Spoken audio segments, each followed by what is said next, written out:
¿Alguna vez has sentido que hay algo más en las páginas de la Biblia?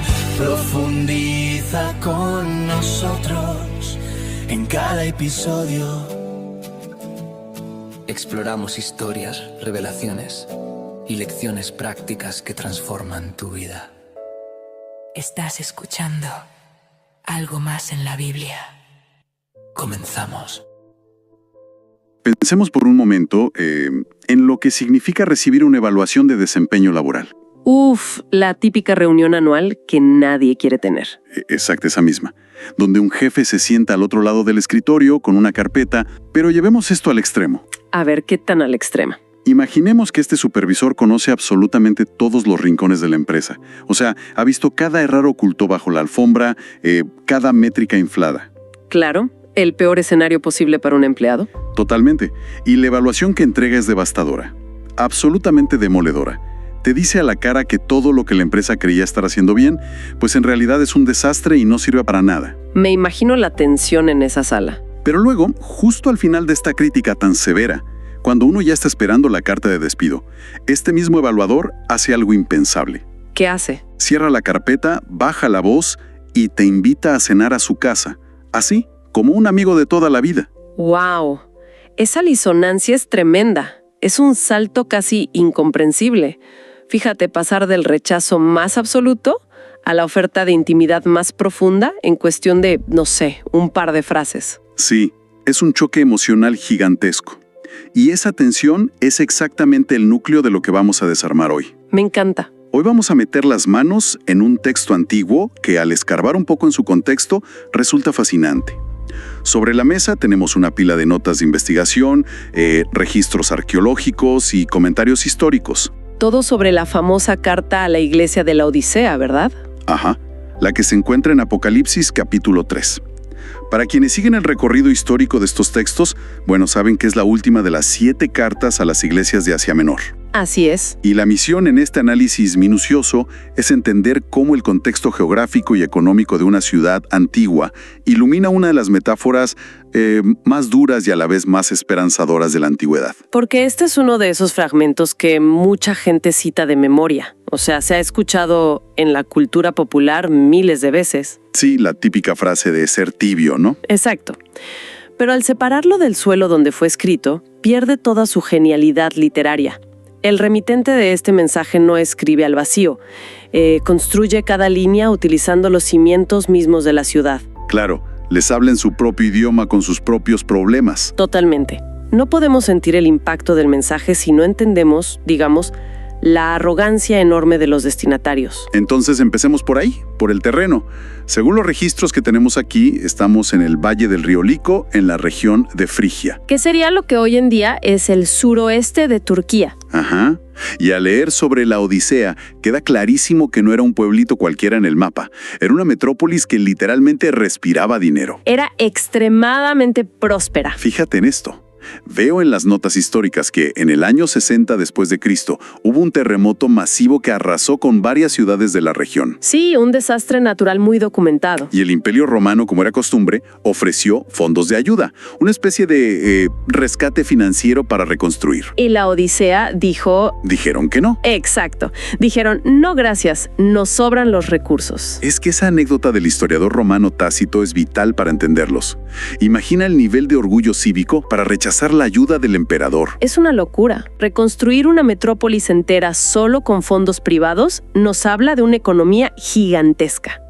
Y de hecho, estaba sostenida sobre 3 pilares principales. A ver, cuéntame del primero. El primero era su sistema bancario. Cicerón, el famoso orador romano, cobraba sus letras de cambio ahí en la Odisea. O sea, ¿era el Wall Street de Asia Menor? Exactamente.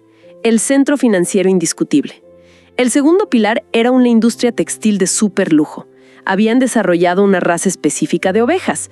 Fíjate, que producía una lana negra. Una lana negra brillante, dice aquí. Sí, brillante y suavísima. Era un símbolo de estatus en todo el mundo antiguo. Es decir, si caminabas por Roma con una túnica de lana negra de la Odisea, básicamente estabas gritando que tenías muchísimo dinero. Totalmente. Era la alta costura de la época. Y el tercer pilar era su prestigio científico. Tenían una escuela de medicina. Sí, Leo que estaba afiliada a un templo local y producían un medicamento muy famoso, el polvo de Frigia. Ajá. Este polvo se mezclaba para crear un colirio, o sea, un ungüento oftalmológico que supuestamente curaba varias enfermedades de los ojos. Viajeros de todo el imperio llegaban solo para comprar esta medicina. Entonces, a ver si entiendo. Tienen el centro financiero, la capital de la moda y un complejo médico de investigación súper avanzada, todo en el mismo lugar. Así es, era una ciudad que sentía que había conquistado el mundo. Pero revisando la geografía del valle, tenían un talón de Aquiles enorme, porque todo ese dinero no podía comprarles algo tan básico como una fuente de agua propia. Y la geografía no perdona. La Odisea estaba construida sobre una meseta. Eso la hacía muy segura militarmente, claro, pero carecía de manantiales. Dependían de un sistema de acueductos, ¿verdad? Sí, acueductos de piedra que traían el agua desde bastante lejos. Y aquí es donde la geografía se convierte en teología. Es fascinante. A ver, explícame eso. Mira, al norte de la Odisea, a unos 10 kilómetros, estaba la ciudad de Hierápolis, que era súper famosa por sus aguas termales. Aguas hirvientes llenas de minerales. Exacto. La gente las usaba para relajar los músculos, tratar enfermedades, hacer terapias. Y al sureste estaba Colosas, que por estar al pie de una montaña, pues recibía agua de deshielo. Agua fría y pura. Ideal para calmar la sed en los veranos que debían ser sofocantes ahí. Pero el problema es que el agua que la Odisea recibía tenía que viajar por kilómetros de acueductos. Estaban expuestos al sol, a la intemperie. Ah, claro. Para cuando ese líquido finalmente llegaba a las tuberías de la ciudad, ya no conservaba para nada las propiedades de sus fuentes originales. Debido a las altas concentraciones de carbonato de calcio en la zona, el agua llegaba tibia. Tibia, turbia y cargada de sedimentos. Exacto. Espera un segundo, porque aquí hay un momento, como una revelación importante para mí al juntar las piezas de las fuentes. ¿Qué viste? Si Hierápolis tiene aguas termales que curan y Colosas tiene agua helada que refresca, pues ambas son súper útiles. Totalmente útiles. Yo siempre había pensado que en este texto la palabra frío significaba, no sé, ser hostil o estar espiritualmente muerto, y que lo ideal era ser caliente o ferviente. Claro, es lo que todos asumen. Pero si hace 40 grados a la sombra, un vaso de agua helada de Colosas es espectacular. O sea, el agua fría es buena. El texto no está diciendo que el frío sea algo malo, ¿cierto? Diste en el clavo. Esa observación desarma uno de los malentendidos modernos más comunes. No se trata de un aspecto de temperatura emocional. Donde el hielo es el odio y el fuego es el amor, digamos. Exacto, no es eso. En el mundo antiguo, tanto el agua caliente como la fría tenían propósitos vitales. El agua caliente sana, el agua fría revitaliza. Ambas sirven para algo muy concreto. Pero esa agua tibia y llena de minerales de la Odisea, esa no curaba a nadie. Y tampoco quitaba la sed. Peor aún, según los registros que revisamos, si un viajero no estaba acostumbrado a ese exceso de sedimentos y tomaba un trago grande esperando agua fresca, se enfermaba. El reflejo natural del cuerpo era rechazarla. Te provocaba náuseas al instante. Y ese es el punto central de la crítica de la carta. La tibieza aquí representa la absoluta inutilidad. La inutilidad, wow. Representa la indiferencia, la complacencia de una comunidad que tiene una fachada religiosa perfecta, pero que no aporta ningún beneficio a su entorno. No sanan como el agua caliente ni refrescan como la fría. Simplemente están ahí, existiendo en su propia comodidad, gastando su dinero sin impacto alguno. Entender ese problema de infraestructura de verdad cambia por completo la lectura. Nos ayuda a ver cómo el remitente de esta carta utiliza el dolor de cabeza diario de la ciudad para desarmar a su audiencia. Es una estrategia maestra. Y la manera en que este remitente, que es Jesús en el texto, se presenta a sí mismo antes de lanzar el diagnóstico es casi quirúrgica. No dice simplemente «Hola, soy yo». Utiliza 3 títulos muy específicos en la apertura. Son títulos que atacan directamente la psicología de la ciudad. Comienza llamándose el Amén. El Amén. Una palabra de origen hebreo, ¿no? Sí, significa certeza, verdad firme, así sea. En una ciudad donde todo, absolutamente todo se compra, se vende y se negocia, él se presenta como la realidad inmovible. La verdad que no está sujeta a la inflación o a los caprichos de los banqueros. Exacto. Y el segundo título me parece fascinante si lo pensamos justo en términos de ese centro financiero.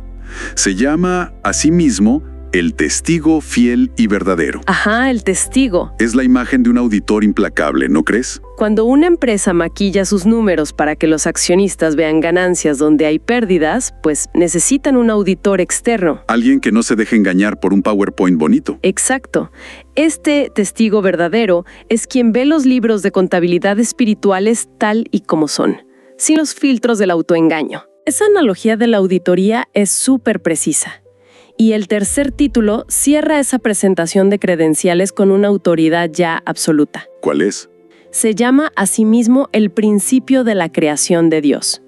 La palabra griega que se usa en los manuscritos es arche. Arche. Sí.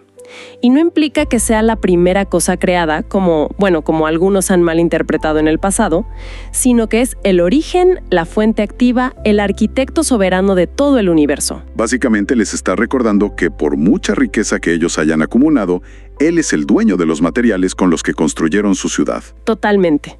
Una vez puestas las credenciales sobre la mesa, viene el diagnóstico. Y es brutal. Les dice, conozco tus obras, no eres ni frío ni caliente. Eres tibio. Y la reacción visceral que sigue a esa frase debió ser, un golpe directo en el estómago para quienes escuchaban la carta. Dice, escutiré de mi boca. Aunque los análisis lingüísticos de nuestras fuentes muestran que esta traducción suaviza bastante la fuerza del original. Muchísimo. El verbo griego es emeo, que es la raíz de la palabra médica emético, algo que induce el vómito. O sea, literalmente está diciendo, me das ganas de vomitar. Literalmente. Es una imagen de repulsión física. Y pensemos en el impacto social. Porque esta era una comunidad que se consideraba la élite, ¿sabes? Eran respetables, educados, refinados. Y que les digan que su actitud religiosa es tan repugnante como tragar su propia agua estancada. Eso es un insulto a su estatus. Les destruye la fachada por completo. Lo cual nos lleva a la confrontación directa de su propia imagen pública. Ellos afirmaban, soy rico, me he enriquecido, no necesito nada. El orgullo total. Pero el auditor, el testigo verdadero, revela los números reales. Les dice, no te das cuenta de que eres un infeliz y miserable, eres pobre, ciego y estás desnudo. ¡Qué contraste tan fuerte! Y esto resuena de una manera increíble con actitudes que vemos hoy en día, o sea, esta idea de la positividad tóxica, ¿no? Ah, sí, definitivamente. Medir el éxito de una persona basándonos puramente en lo material es como creer que la estructura de un edificio está perfecta solo porque la fachada es de mármol importado, mientras los cimientos están podridos. El autoengaño es verdaderamente el tema central aquí. La prosperidad económica los había anestesiado, perdieron todo sentido de necesidad espiritual. Y fíjate, las palabras griegas para infeliz y miserable describen a alguien que ha sido saqueado por la guerra. ¡Wow! Alguien digno de compasión profunda. Así es. Se creía en la realeza financiera del imperio, pero la auditoría revela que son indigentes. Y nota los 3 adjetivos finales que usa. Pobres, ciegos y desnudos. Exacto. Son 3 dardos lanzados exactamente al centro de sus 3 industrias de orgullo. Las industrias que mencionamos al principio. Sí, y es aquí donde la estructura de esta evaluación toma un giro que no te esperas para nada. Porque después de decirles que le provocan náuseas y que están arruinados, la lógica, pues dictaría que la carta termina con una condena. Caso cerrado y ya está. Se acabó la relación. Pero en cambio, les ofrece una receta médica meticulosamente adaptada a ellos. Una receta que es pura ironía, además. Les ataca el orgullo bancario primero. Diciéndoles, te aconsejo que de mí compres oro refinado en fuego para que seas rico. El oro refinado por fuego es una metáfora súper clásica en la antigüedad para referirse a una fe que ha sido probada a través de las dificultades. Un carácter genuino, digamos. Claro, el dinero de la Odisea no había sido probado, solo los mantenía cómodos. Pero la fe probada es la verdadera moneda de cambio. Y luego desmantela la industria de la alta costura. Frente a esa ropa de lana negra brillante que usaban para presumir, les dice que adquieran ropas blancas. Para vestirte y que no se descubra la vergüenza de tu desnudez.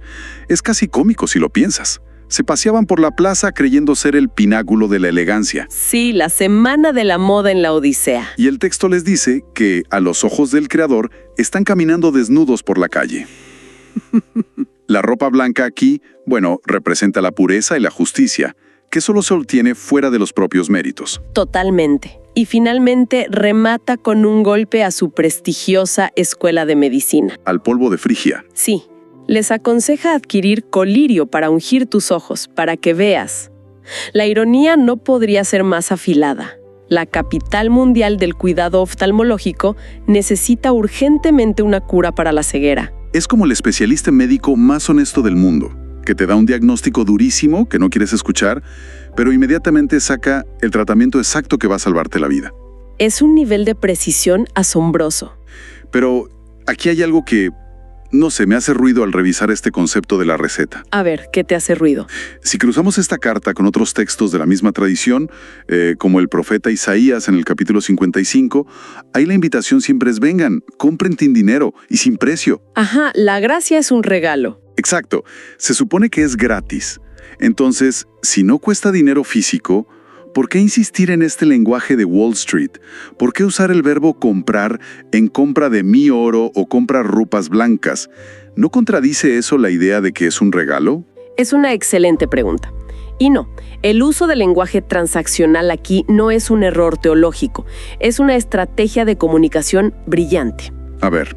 Les está hablando a mercaderes en su idioma materno, que es el comercio, pero la moneda que está pidiendo no es ni de oro ni de plata.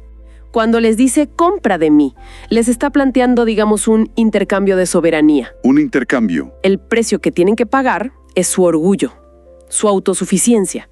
Tienen que entregar la ilusión de que no necesitan ayuda para poder recibir, de manera completamente gratuita, la riqueza genuina. O sea, dame tu bancarrota disfrazada de éxito y yo te daré mi verdadera riqueza. Exactamente. Es rendir el control. Pero ese intercambio requiere muchísima humildad. Y esa exigencia de humildad nos lleva a una declaración en el texto que aclara el tono de todo lo que hemos analizado. Quien habla dice: yo corrijo y disciplino a todos los que amo. Y ojo aquí, la palabra para amor en los manuscritos es fileo. Fileo. Sí, que transmite un afecto profundo, el cariño de un amigo muy cercano o de un hermano. Esto lo cambia todo. Claro, la imagen del vómito, las acusaciones de estar ciegos y desnudos, nada de eso proviene del odio. Para nada. Es la severidad de alguien que ve a un ser querido caminando dormido directo hacia un acantilado. Es como amor duro, ¿no? La dureza del diagnóstico es proporcional al deseo de despertarlos y salvarlos. Por eso, el siguiente paso no es simplemente: ¡ay, siéntanse mal por lo que hicieron! La instrucción es completamente activa. Les dice: sé diligente y arrepiéntete. Y las notas de investigación resaltan que la palabra diligente viene de selewe, que significa hervir de pasión, tener un fervor real. Les pide que abandonen esa tibieza inservible, esa mediocridad, y hagan un cambio de dirección completo. Un cambio voluntario. Y ese es el puente hacia, la imagen más icónica de toda la carta, y quizás de toda la literatura de esta época. El momento culminante. Llegamos al momento en que el evaluador implacable ofrece esa cena de la que hablábamos al principio. Dice: mira, estoy a la puerta y llamo. Es una escena bellísima. Pero a ver, la hemos visto en pinturas clásicas 100 veces, generalmente con un tono muy pacífico. Pero si mantenemos el lente del contexto histórico, la imagen revela una tragedia oculta inmensa. Es súper triste si lo piensas. La carta está dirigida a la comunidad misma, a los que organizan el culto, y la persona a la que supuestamente rinden honores. Está afuera. Está en la calle. Es el equivalente a organizar un banquete gigantesco de aniversario, llenar el salón, poner música en vivo y dejar al homenajeado encerrado afuera bajo la lluvia. Es una exclusión dolorosa a más no poder. La maquinaria de la comunidad funciona de manera tan eficiente, o sea, los edificios son hermosos, las cuentas bancarias están llenas, que la presencia de la figura central ya ni siquiera es necesaria en el interior. Han continuado operando por pura inercia. Pero nota la reacción ante esa exclusión. Quien está fuera tiene el poder absoluto, es el origen de la creación, y sin embargo no derriba la puerta a patadas, no entra exigiendo sus derechos. Se queda llamando. Respeta la cerradura que está del lado de adentro. Y la propuesta es súper clara. Si alguno oye mi voz y abre la puerta, entraré a él y cenaré con él, y él conmigo. En la cultura del Medio Oriente del siglo I, compartir la mesa era muchísimo más que ingerir calorías. Era un pacto, ¿verdad? Era el pacto máximo de intimidad, de aceptación mutua y de perdón. Invitar a alguien a cenar era decirle, estamos en paz, somos familia. Resulta increíble cómo estas dos facetas coexisten en el mismo documento en tan pocas líneas. Por un lado, la hostilidad visceral contra la hipocresía, el asco ante el autoengaño. Y por otro, la vulnerabilidad enorme de estar de pie frente a una puerta cerrada. Esperando pacientemente para ofrecer la máxima intimidad posible. Es bellísimo. Esa es la complejidad de este texto, la gracia y la verdad operando simultáneamente. Y la oferta, fíjate, no se detiene en el comedor. ¿A qué te refieres? ¿Quiénes logren superar esa autosuficiencia? A los que el texto llama vencedores, se les hace una promesa final que es abrumadora. Les dice, le concederé sentarse conmigo en mi trono, así como yo también vencí y me senté con mi Padre en su trono. Pasaron de ser indigentes espirituales que daban náuseas a recibir una invitación para cogobernar el universo. Es un arco de redención absoluto y no requiere que logren la perfección de un día para otro.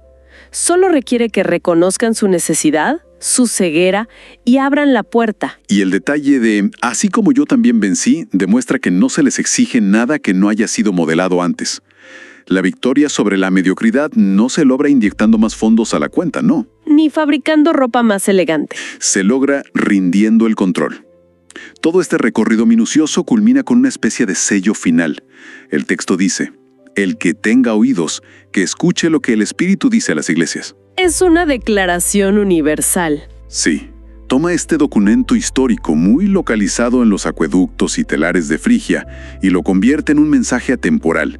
Nos avisa que el síndrome de Laodicea no quedó sepultado bajo las ruinas. El riesgo es permanente para todos.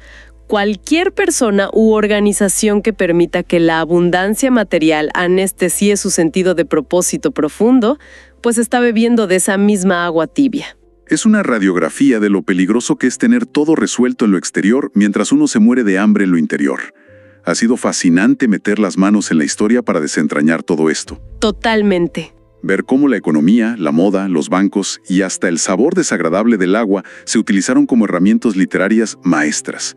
Cómo la crítica más feroz puede nacer del afecto más profundo. Es una advertencia que sigue resonando. Y para quienes nos escuchan, esto deja una reflexión tremenda. Cualquiera que analice nuestra época moderna, que está tan obsesionada con optimizar la comodidad, acumular métricas de éxito y encontrar curas rápidas para todo, podría encontrar un paralelo perturbador aquí. Da mucho en qué pensar. Resulta inevitable preguntarnos, ¿qué forma tomaría esta carta si se enviara hoy a nuestras ciudades? ¿Cuál es exactamente esa agua tibia que nos mantiene existiendo sin causar ningún impacto real? Y en medio de todas nuestras agendas saturadas y proyectos exitosos, ¿frente a qué puertas podríamos tener a la presencia más importante de todas, esperando pacientemente bajo la lluvia, a que escuchemos el llamado? Envíenos sus sugerencias y comentarios a nuestro correo electrónico ministerio@jesusislife.net. Este programa es una producción de Jesus is Life.